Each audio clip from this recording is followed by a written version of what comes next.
প্ৰতিটো দেওবাৰ দৰে আজি 16 নৱেম্বৰ দেওবাৰ দিনটোতো আমি পৰিৱেশ সকামতি পৰিৱেশ কৰ্মীসকলে গছপুলি ৰোপণ আৰু প্ৰতিপালনৰ লক্ষ্য আগত ৰাখি আমি পুৱাই ওলাই যাওঁ।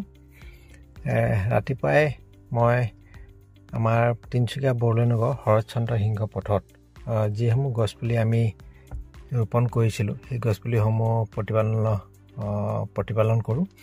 আৰু প্ৰতিপালন কৰিয়ে মই আমাৰ পৰিৱেশ সকামতি এই প্ৰচাৰ সম্পাদক তথা সাংবাদিক অজয় শৰ্মাক লগত লৈ তিনিচুকীয়া চিকিৎসা মহাবিদ্যালয় অভিমুখে আমি ৰাওনা হওঁ।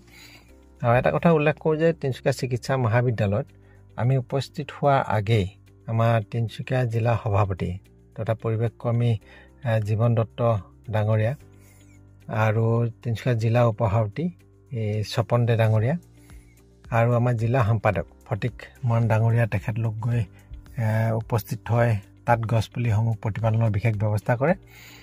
আৰু প্ৰতিপালনৰ বিষয়টো ক'বলৈ যাওঁতে এটা কথা, এই সময়খিনি যিহেতুকে নৱেম্বৰ মাহ, এতিয়া বৰ্তমান বৰষুণৰ মাত্ৰাটো কমি যায়, বৰষুণৰ পৰিমাণ কমে, বৰষুণ নিদিয়ে, খুব কম দিয়ে। গতিকে এই সময়ত কি হয়, মাটিসমূহ খুব শুকাই যায়। বিশেষকৈ তিনিচুকীয়া চিকিৎসা মহাবিদ্যালয়ত যিহেতুকে নতুনকৈ আৰ্ট ফিলিং কৰিছিলে, আৰ্ট ফিলিং কৰাৰ কাৰণে মাটিসমূহ আমি দেখিছোঁ বৰ্তমান সময়ত খুব শুকান হৈ যায়। ফলত গছপুলিসমূহ বহাৰ ক্ষেত্ৰত বা জীয়াই থাকিবলৈ অসুবিধা হয়। গতিকে তাত পানী খুব প্ৰয়োজন। গতিকে আমি তাত যিসমূহ ফায়াৰ এক্সটিংগুইচাৰ হিচাপে যিখিনি মানে ব্যৱস্থা কৰিছে ফায়াৰৰ, তাৰ ভাল পাইপসমূহৰ পৰা আমি পানী অলপ দূৰৰ পৰা আমি কঢ়িয়াবলগীয়া হৈছে। কঢ়িয়াই যি কি নহওক বা আমি কঢ়িয়াই হ'লেও আমি তাত পানী দিয়া বিশেষ ব্যৱস্থা কৰিছে। আমি উপস্থিত হোৱাৰ আগতে জীৱন দত্ত ডাঙৰীয়া, আমাৰ উপসভাপতি স্বপন দে ডাঙৰীয়া, জিলা সম্পাদক ফটিক মৰাণ ডাঙৰীয়া ইতিমধ্যে বহুত গছপুলি তেখেতলোকে পানী দিয়াৰ বিশেষ ব্যৱস্থা কৰিলে, পানী দিলে। গতিকে আমি তাৰপিছতে আমি গৈ উপস্থিত হৈ আমিও বিশেষ ব্যৱস্থাৰে তাই যিসমূহ তাত পানী কঢ়িয়াই আমি তাত গছপুলিসমূহ পানী দিছোঁ। আৰু চাওক, পানী আমাৰ প্ৰাণ, পানীকুলৰ দৰে বা মানৱ জাতিৰ দৰে গছকো কিন্তু পানীটো খুব প্ৰয়োজন। পানীৰ অভাৱত কিন্তু গছপুলিসমূহ বা গছসমূহ মৰি যায়। গতিকে আমি তাক মৰিব কেতিয়াও দিব নোৱাৰোঁ। যিহেতুকে আমাৰ গছপুলি ৰোপণতকৈ বেছি গুৰুত্বপূৰ্ণ আমি প্ৰদান কৰোঁ যে গছপুলি প্ৰতিপালন।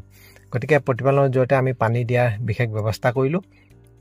আৰু ইয়াৰ পিছতে আমাৰ পৰিৱেশ সকামতি কেন্দ্ৰীয় কাৰ্যকৰী সভাপতি দিগন্ত ভট্ট ডাঙৰীয়াই তেখেতে আমাৰ এজন ব্যক্তিক লৈ তেখেত আহি উপস্থিত হ'ল, তাঁতিক লৈ আমাৰ ইয়াত উপস্থিত হ'ল। তেখেতেও গছপুলিসমূহ চাফ চিকুণ কৰাৰ বিশেষ ব্যৱস্থা কৰিলে।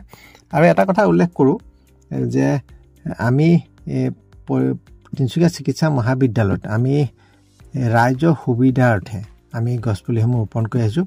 আৰু অহা 3 বছৰৰ ভিতৰত আমি এটা বিশেষ ৰূপ দিবলৈ সক্ষম হ'ম বুলি আমাৰ নিজৰে বিশ্বাস আছে প্ৰতিপালনৰ যোগেদি। আৰু ইয়াৰ পিছতে অহা 18 নৱেম্বৰ আমাৰ জনতাৰ শিল্পী অমৃত কণ্ঠ, আৰু লগতে আমি তেখেতক ক'ব পাৰোঁ যে প্ৰকৃতিৰ একান্ত সাধক বা প্ৰকৃতিপ্ৰেমী জুবিন গাৰ্গ ডাঙৰীয়া, তেখেতে জুবিন দাৰ জন্মদিন। সেই জন্মদিনটোত আমি বিশেষ কেইবাটাও কাৰ্যসূচী লৈছোঁ। আৰু এই কাৰ্যসূচী লাংকাচিত আছে আমাৰ তিনিচুকীয়া চেনাই উচ্চতৰ মাধ্যমিক বিদ্যালয়। তাতো আমি বিশেষ অনুষ্ঠান কৰিছোঁ। জুবিন দাৰ স্মৃতি জীয়াই ৰখাৰ কাৰণে আমি ছাত্ৰ ছাত্ৰীসকলৰ মাজত চিত্ৰাংকন প্ৰতিযোগিতা, ৰচনা প্ৰতিযোগিতা, লগতে এক গীত মাতৰ অনুষ্ঠানো তেখেত আয়োজন কৰিম। আৰু তাত অংশগ্ৰহণ কৰা যিসমূহ ছাত্ৰ ছাত্ৰী, তেখেতলোকক আমি জুবিন দাৰ স্মৃতিত এখন প্ৰশংসা পত্ৰ প্ৰদান কৰাৰ বিশেষ ব্যৱস্থা কৰিছোঁ।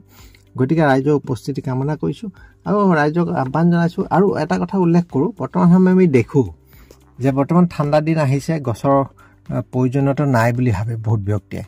আমি দেখিছোঁ গছসমূহ কলম কৰে, কিছুমান বিশেষ ব্যৱস্থা, মানে খুব জঘন্যভাৱে কলম কৰে। গতিকে এই জঘন্যভাৱে কলম কৰাৰ পৰা আপোনালোকে বিৰত থাকক। কাৰণ গছজোপা আপোনালোকে এখিলাও পাত নোহোৱাকৈ, এটা ডাল নোহোৱাকৈ আপোনালোকে মাজভাগতে কলম কৰা বিভিন্ন বিকৃতিক আমি দেখা পাইছোঁ। গতিকে আমি কওঁ যে চাওক, ঠাণ্ডা দিন বুলি নহয়, কিন্তু গৰম দিন বুলি নহয়, অক্সিজেন কিন্তু আমাক সকলো সময়তে প্ৰয়োজন হ'ব। ঠাণ্ডা দিনে হওক, উশাহ নিশাহ আপুনি ঠাণ্ডা দিনতো লয়, গৰম দিনতো আপোনালোকে উশাহ নিশাহ লয়। গতিকে উশাহ নিশাহত আপোনাক অক্সিজেনৰ খুব প্ৰয়োজন। গতিকে আপোনালোকে গছজোপা কলম কৰাৰ সময়ত চিন্তা কৰিব। অকল আপুনি প্ৰখৰ ৰ'দৰ পৰা বাচিবৰ কাৰণে গছজোপা আমাৰ প্ৰয়োজনীয়তা বুলি আপোনালোকে নাভাবিব। গতিকে গছখিনি কলম কৰাৰ সময়ত আপোনালোকে চকু দিব আৰু এনেকুৱা জঘন্যভাৱে আপোনালোকে খালি কলম নকৰিব। গতিকে ৰাইজলৈ আমাৰ এটা আহ্বান থাকিল পৰিৱেশ প্ৰদূষণৰ বিষয়টো নিয়ন্ত্ৰণ কৰিবৰ কাৰণে আপোনালোকেও গছপুলি এটা ৰোপণ কৰিব আপোনালোকৰ নিজৰ ওচৰৰ অঞ্চলত আপোনালোকে ৰুব পাৰে খালি ৰোৱাৰ সময়তে আপোনালোকে খালি দৈনিক পানী দিয়া বা 2-3 দিনৰ মূৰে মূৰে পানী দিয়া বিশেষ ব্যৱস্থা কৰিব গতিকে ৰাইজক এই আহ্বানৰ যোগেদি মই ধন্যবাদ জ্ঞাপন কৰিলোঁ